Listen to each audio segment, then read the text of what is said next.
Hi guys, welcome to another exciting episode of Money Chat with Absat. Like, I can't believe this is like the third video I am making this year. God, actually, I had planned to like make videos during summer, but then summer happened and I was preparing for an exam. And after a while, I found myself creating short videos every time because actually I've come to enjoy creating short videos for Instagram, TikTok. You'll find me there, guys. You guys should follow me on those platforms because once in a while my video just goes viral, 100k views on TikTok. So you see, I am migrating.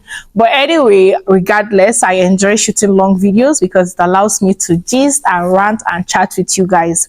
So I'm always going to be shooting videos no matter what. So today I'm actually here to rant about a topic about dealing with financial requests from people.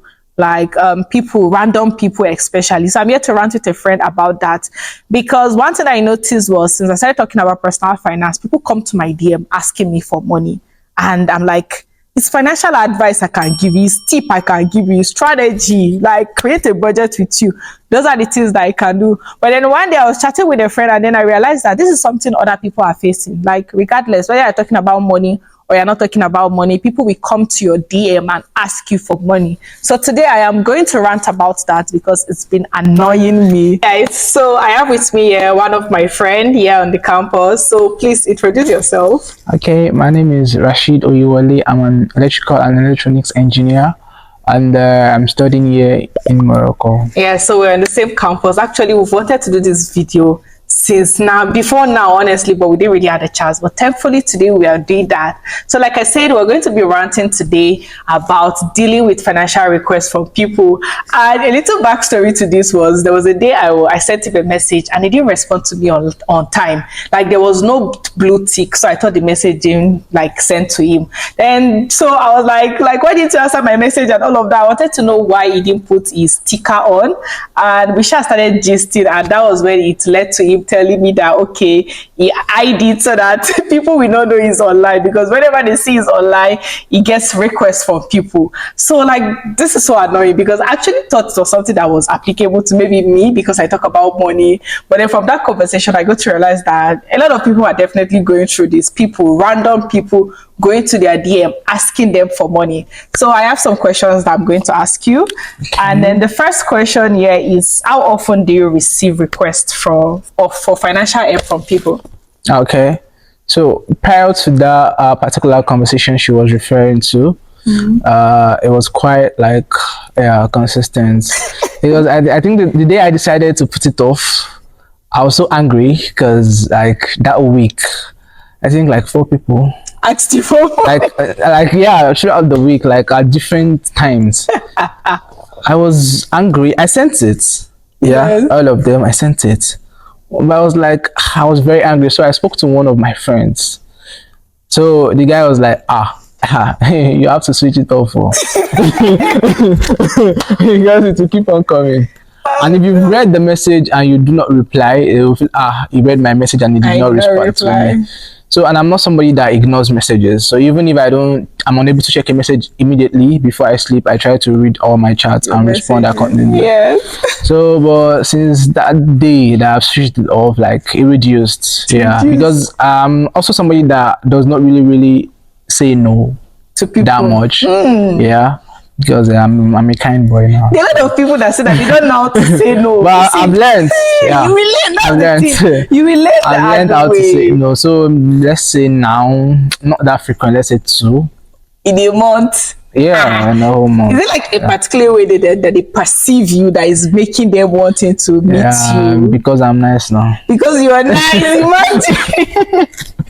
Yeah, imagine. So there's this thing I noticed, regardless of how you appear online, whether you're the type that go to party all the time or you shy away from being online, if people will ask you for money, they will ask you for money. Like they don't really care. Their own is to just come to your DM. But the annoying thing is, these people that are coming to your DM to ask you for money, if you count 50 of their closest friends, you don't fall into that bracket. Yeah, sure. So it's so rude that you need assistance and then you're going to people that you have no business with coming to your DM. So which doesn't really make sense.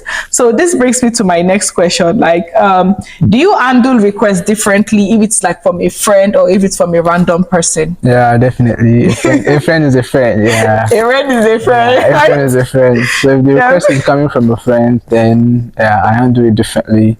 Yeah. If I can give it, even all of it, I'll be glad to. Glad to. Because for me, friends and family, yeah. So but if I cannot give, and I'll just to be let the honest, that's person true. I know. think friends, they've already had that time to build trust, build credibility. And that is why I say if you have, like, say, an issue, the first people you want to meet is the closest people within your cycle, because those are the people that understand the situation.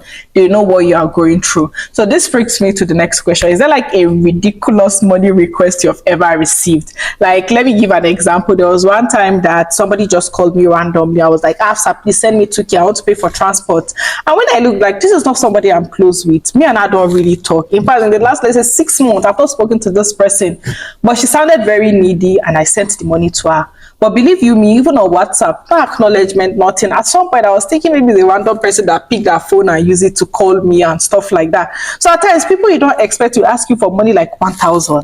2,000, and like, so it's me you're calling for 1,000, or you don't have 1,000. So what will you say is like a ridiculous request you've received? For me, it was ridiculous, not because of the amount of money. Okay. Because I didn't even ask about the amount of money. Because it came, I think, last year, around November last year or so. And I think the last time I had a conversation with that particular guy was, I can't really remember, but I know that it has been like a very long time before then. Yes. And I think we only talk about football. Imagine. So, and we don't even talk about football frequently. So it's just once in a while.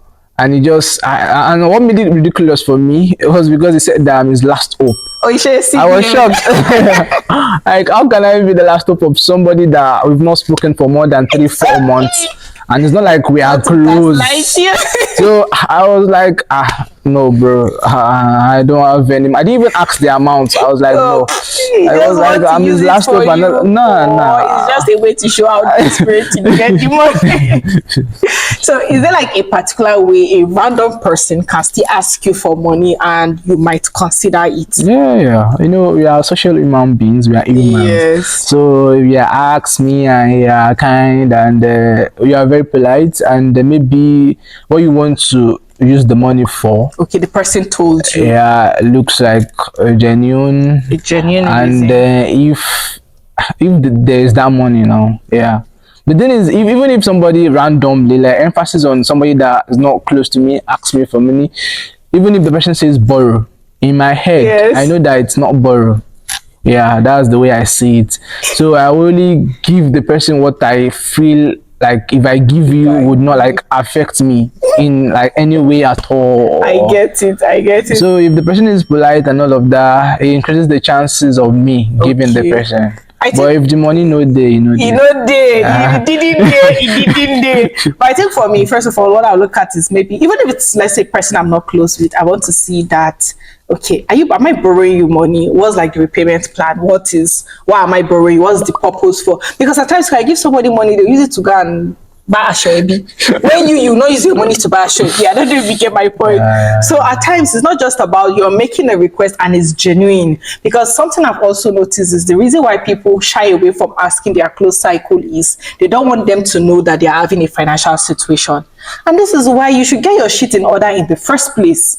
And even if you're having a situation, it's not a random person that you should still meet. It has to still be your immediate cycle. So even if you go to a random person, then you have to be genuine with that request. You want to be transparent about what you're using it for. Are you borrowing, or are you asking the person to dash you money? Because the difference is when you say, after dash me money and then I dash you. Now when you come down, oh, please assist me with this, I'm going to pay. Then when it's time for you to pay back, you're not going to pay. So once I can see from the conversation that I don't think this person is just whining me. Outrightly, I'm not going to give you that money. There is nothing you're going to do about it, right?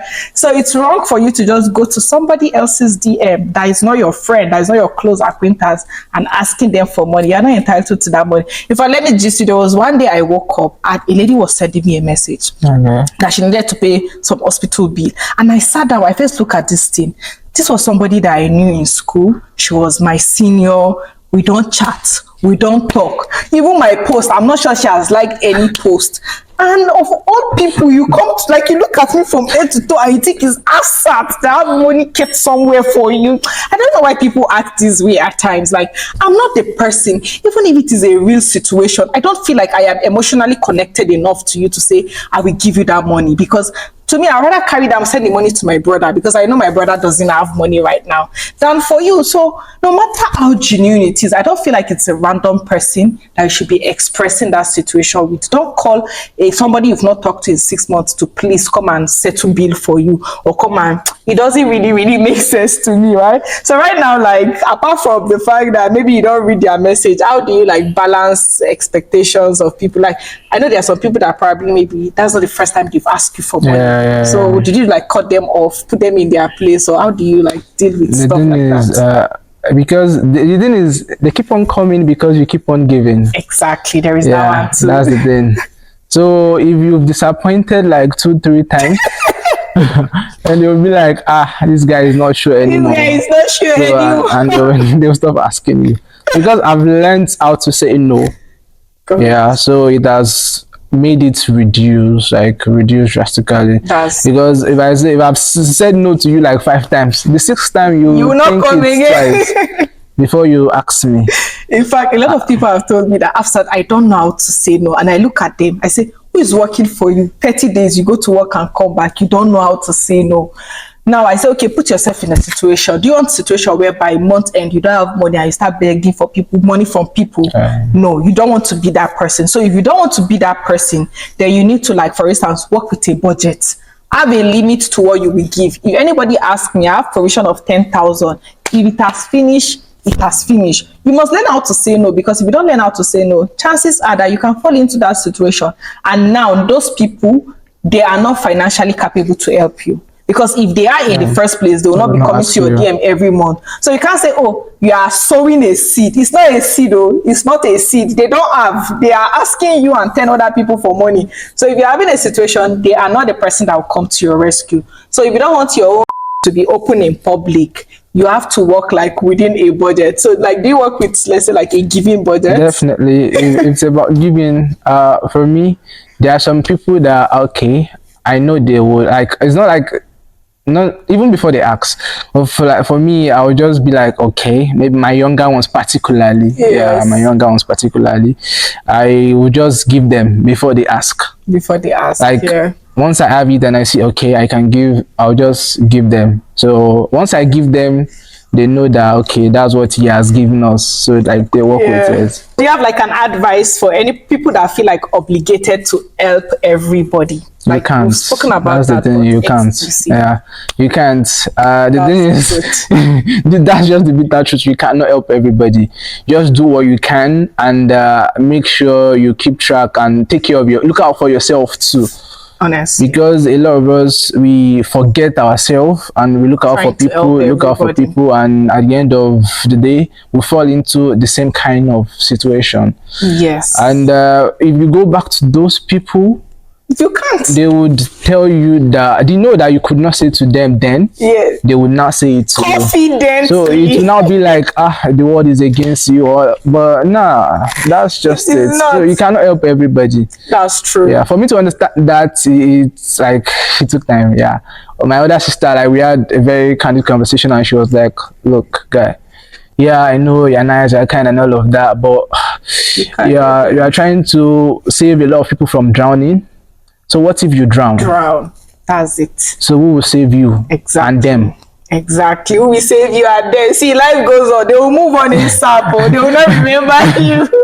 They will not say, don't go bankrupt trying to help everybody. Like I like to say, you can't pour from an empty cup.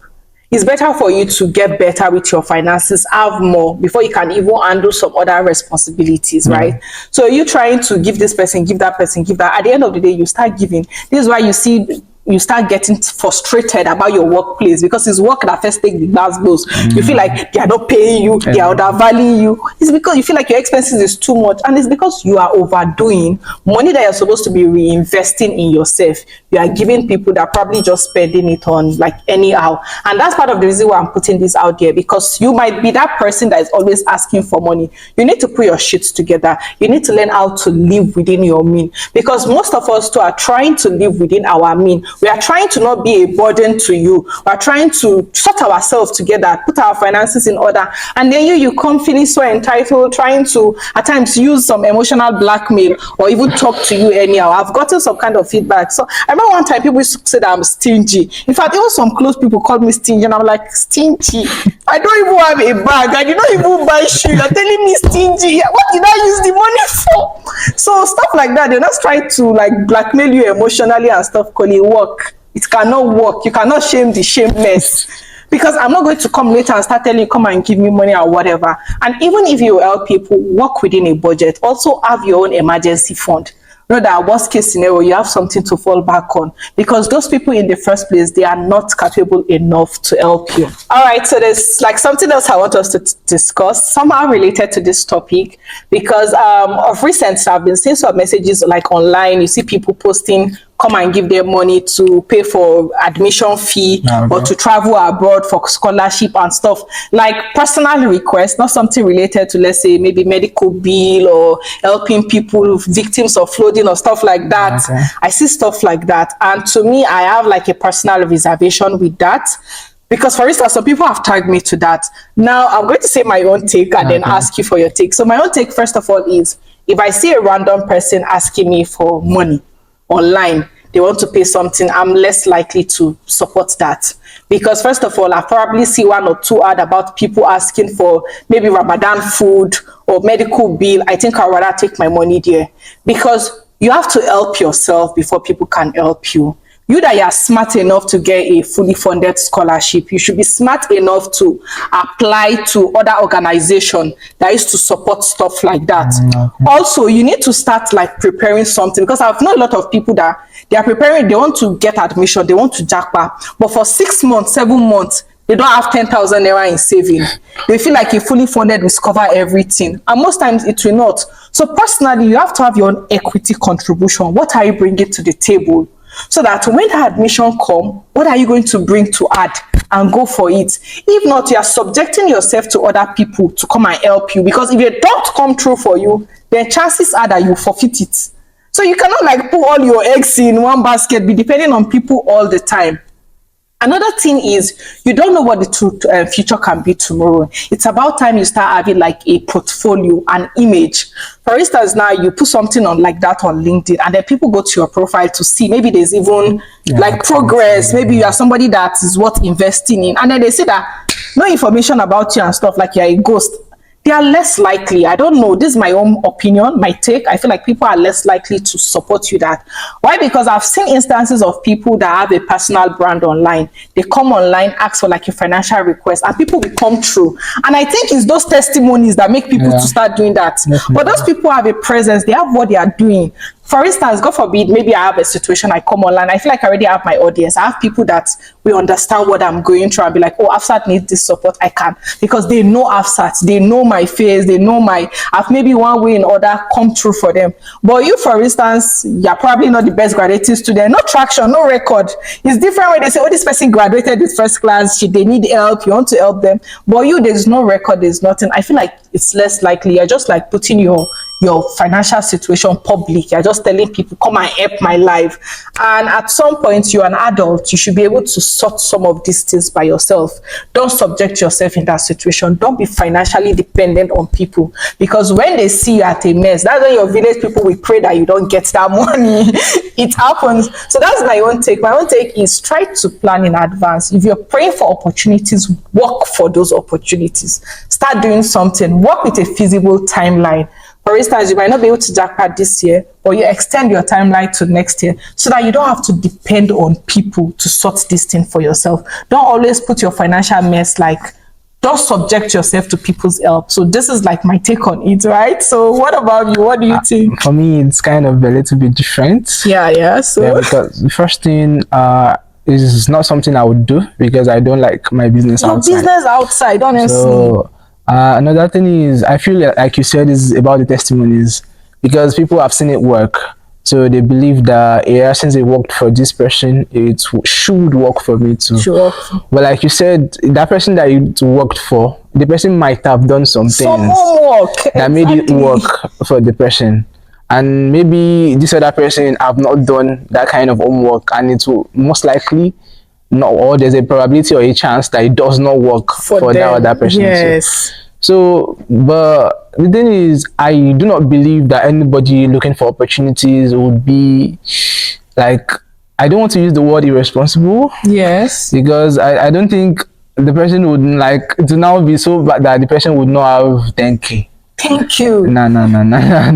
So I know the person would have been contributing towards that particular thing because yeah, you are applying and you believe that you get it. So because of that, you know that it comes with some expenses, flight cost, and all of that. So I think it's like it majorly depends on the situation of the country. Yeah. Because people are not earning enough. Yes. And the more people are earning less than 100K than people that are earning higher than that. And what can 100K do? Like for an average Nigerian currently, like we all know now, feeding and all of that, transportation especially will take most of their cost. So I do not like. I feel there are other factors because I believe personally that somebody like looking for opportunities like that would be making moves and be contributing somewhere, like keeping money somewhere towards that particular thing, but the money is barely enough. It's barely enough because of the economic situation. For instance, somebody like saving 20K or let's say even 50K for 6 months, that's 300K. You cannot even pay for the flight. No, it can't. So yeah, the person might still have reason to seek for money, but I'd rather people go to people within their circle rather than coming online. But yeah, people are different, and maybe they've done that and like they were unable to get the money and they feel like me the next thing to is to go online to ask. Maybe it works for you, fair enough, but me, I wouldn't. If I have the money to support the person, like she said, there's like scale of preference. Exactly, there is a scale of preference, and you don't want to be at the bottom of that preference. Depending on the situation. If I see a hungry person and this other one, I think the chances of me giving the hungry person or a sick person or higher than, because even how much will I even give you that would even do something? Yes, no contribution is small, like they say, but for the sick person, maybe what I will give the person would pay up the hospital bill or even buy the person food and all of that. But this other person, how much can I even contribute to that? So I think there are actually like two major points why I'm bringing this. The first one is you don't want to subject yourself to be at people's mercy. Because in situations like that, like there's a big opportunity, you probably should have gotten it, but because you're now at the mercy of other people again, there's so much condition to it, there's a chance you will not get it. Another thing is, as adults, we want to be financially responsible for ourselves, right? So at times there are some goals that we need to be very, very practical about the goals we set for ourselves. For instance, before I thought of maybe going abroad to apply to get a scholarship, there was like a 3-year process before I applied for stuff like this, because I first identified that I need to increase my earning capacity. I need to go from earning less than 100K to above 100K. So my focus is I need to finish this certification, get this job, do this. We set goals that are more realistic, that increases our capacity. Money is never enough. You've been saying that your money is not enough, but if you check now, for the past maybe 3 years you have been working, what you were earning 3 years ago is different from what you're earning now. It has increased though, but is it still enough? No. So you don't want like situation whereby you are the lowest scale on that person's preference, or you have to miss opportunities because you're still waiting for somebody. We need to understand the importance of having our own equity contribution to help you. For instance, this opportunity I took up to come here, I know some people that couldn't really take it because they just realized that it's not something they can go for, and they would rather stay and do it. So in that situation whereby an opportunity comes, you can't take it because you are waiting for people to contribute money for you. You are not Big Brother Naija candidate. You are not. You are not. So guys, it's about being financially responsible. It's about making the most of what you have. I'm telling you, financial discipline is underrated. It is very, very underrated. Yeah. When you start living within your means, you'll be surprised by how much you can do. I know how much difference it made for me. I made up my mind that I don't want to ask people for money. I want to stop borrowing money. And to be honest, for the past few months, I don't. And even if I do, the person is confident enough to give me. They know how we pay back. So till you make that conscious decision to stop being at people's mercy, to not be dependent, to not become vulnerable to financial abuse, it's not going to change. And it starts by understanding what you can afford and actually living within that. So thank you so much for doing this with me. I really, really appreciate it. So guys, make sure to like this video, drop a comment. I want to hear your take on all of the things we've discussed today, and make sure to subscribe to this channel. See you guys. Like, subscribe, and share. Thank you.